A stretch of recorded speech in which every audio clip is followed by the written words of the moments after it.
¿Qué onda el equipo? ¿Todo piola? Acá estamos otra vez, volvimos a echar la bola. Estamos acá con Mati, dueño de Don Coco, grow ubicado acá en San Justo.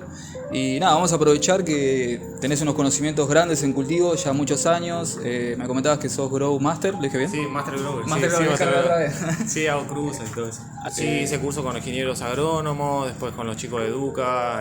Nada, me fui nutriendo en el camino para poder saber lo que estaba haciendo, ¿no? Tiré una semillita nomás y saber qué hacer con la planta. Cuando te aparecen cosas raras ahí que se te donan las hojas, bueno. Empezaste a verla mal y dijiste, che, hay algo hay que raro. saber que no Sí, hay algo raro y saber el por qué está eso raro y saber mejorarlo es buenísimo. La planta te habla. Hay que entrenar el ojo para ir viendo esas carencias, excesos y hay que equivocarse. Obvio. Vamos a dar un par de tips, vas a dar un par de tips, yo te voy a dar un par de preguntas de todo el recorrido de cultivo y en cada parte más o menos destacable, dar algún tip para un principiante, para alguien que recién inicia. Bueno, empezamos con la germinación, ¿algún tip que des para la germinación? Primero hay que arrancar de que el 70% de un cultivo es la genética. Si vos tenés una buena genética, el otro 30% lo pones vos. Lo que es la germinación, hay dos tipos de germinaciones. Lo que es en un tupper con la servilleta y después con el vasito de agua. Yo el que uso siempre es el tupper con la servilleta de papel.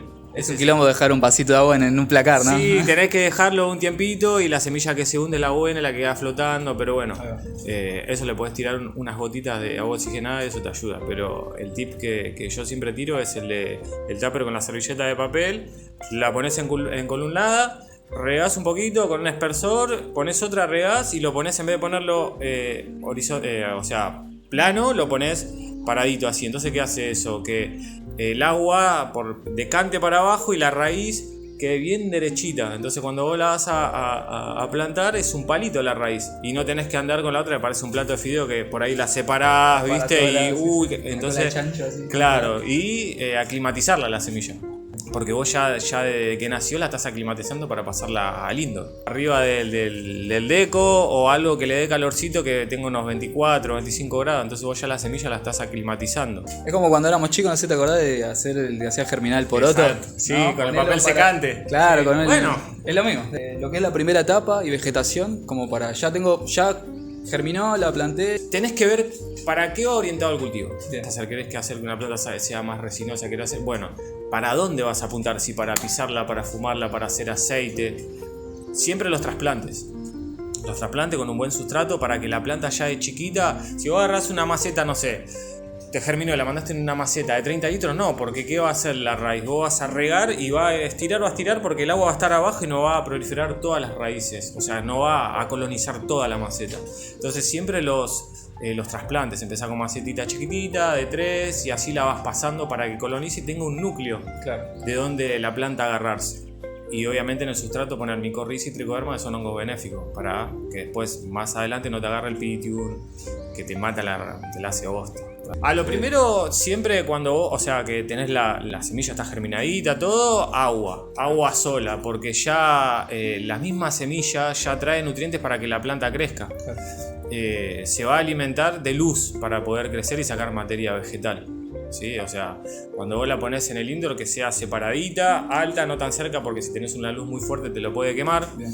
Porque se alimenta de luz, de los pulsos de luz que le manda. ¿Sí? Puede ser full spectrum, que tienen varios espectros lumínicos, o biespectrales, que tiene 2. Eso ya es en la parte vegetativa, que está un poco más grande, que entra a la planta asimilando la luz por el cloroplasto, que está la clorofila, y así va transformando lo que vendría a ser la luz en combustible, que es la melaza, que es el azúcar para que pueda crecer. No entendí nada, pero después cuando lo diste lo voy a leer. La planta va creciendo, cuando es chiquitita, que es plantula, que es muy chiquitita, se va a alimentar de la luz para poder sacar raíces. Claro. Cuando está más grande, que es en la etapa vegetativa, que está más estirada, unos 15 a 20 centímetros, ahí sí va a absorber la luz.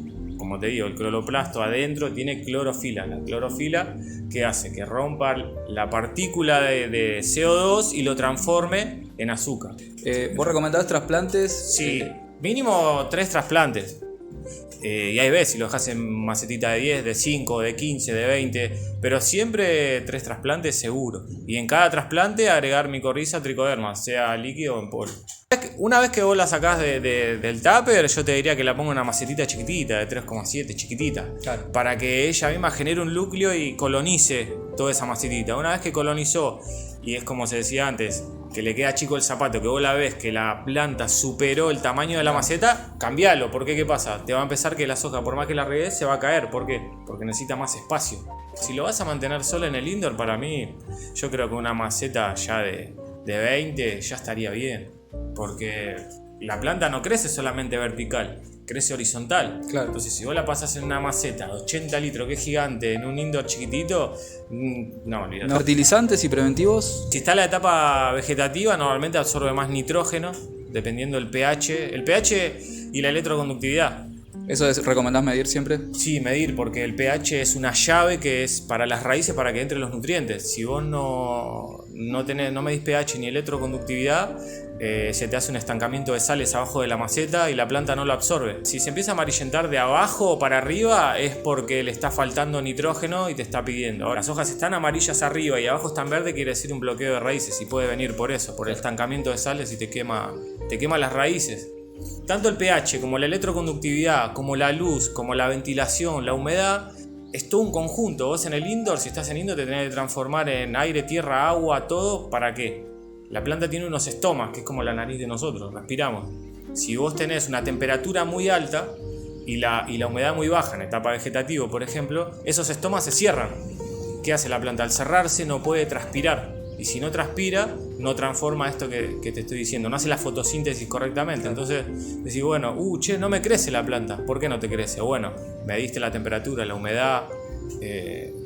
O sea, todo lleva a que la planta crezca. Si estás fallando en algo y la planta por ahí no te va a crecer o va a estar estancada. Claro. Y son cosas que ahí tenés que estar. Por eso está el medidor de temperatura y humedad, de pH, electroconductividad. También es algo que uno dice, gasto plata en esto, compro o no compro. O sea, evidentemente si tenés más controles, mejor te va a salir la producción. Claro, y aparte te ahorrás plata, como decís. Porque si vos más o menos ves, y como te decía antes, entrenás el ojo para saber qué le falta a la planta, si te empieza a amarillentar de abajo, le falta nitrógeno. Claro. Entonces vos vas por ahí y decís, dame esto, y no sabés para qué es eso, le vas a echar y por ahí la peor. Yo siempre trato de cuando viene a la grow, tenés una foto o algo así, sí, bueno. Encima hay un límite tan finito entre exceso y carencia. Sí. ¿La estás fertilizando? Sí. No sé si mucho o poco, ¿viste? Claro.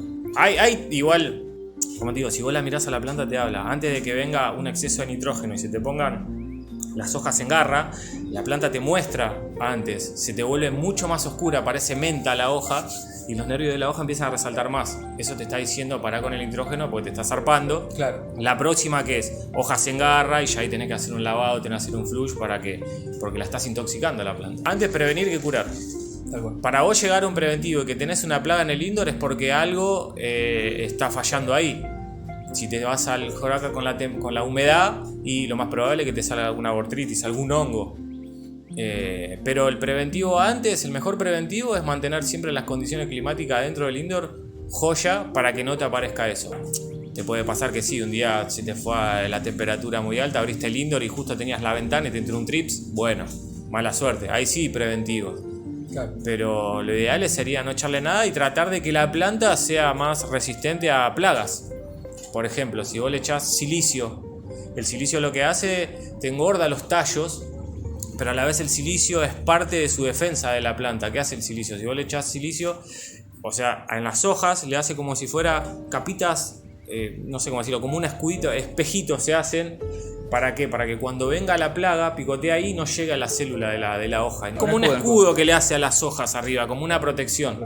Entonces, si vos lo ves y le echaste preventivo, lo echaste y no te picoteó la hoja, el trips, por ejemplo, le saca la salvia. En su momento, creo que el año pasado, fue el anteaño pasado, que decía que era el piojo de paloma.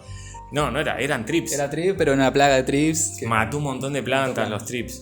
Para la preflora, hay una tabla que se llama BPD. La tabla de BPD, si está en indoor, eso te dice, por ejemplo, entras, abriste la carpa, ¿no? Y ves que tenés, un suponente, 26 de temperatura, 70 de humedad. Bueno, vas a esa tabla, cruzás los datos y ahí ves si la planta está transpirando bien dependiendo en qué etapa está. Entonces, no es que siempre en el indoor tenés que tener, o sea, 27, 80, no. Dependiendo la temperatura y la humedad, si tenés mucha temperatura, subís la humedad, entonces vas calibrando y vas midiendo cómo la planta transpira por esos estomas para hacer la fotosíntesis. Entonces cada etapa, vegetativo, preflora y flora, y finales de flora, tiene una temperatura de humedad que eso te ayuda a que la planta vaya mejor. Pero es como te digo, todo depende de la genética. Claro, 70% sí. de la genética y el 30% vos. Si ese 30% que tenés que aportar vos, o sea, la mano, como se dice el cultivador, no lo llevás dentro de todo bien, y bueno, una genética que es recontra zarpada, no la vas a poder explotar. Y Pero algo de flora, ¿tenés algún tip para dar?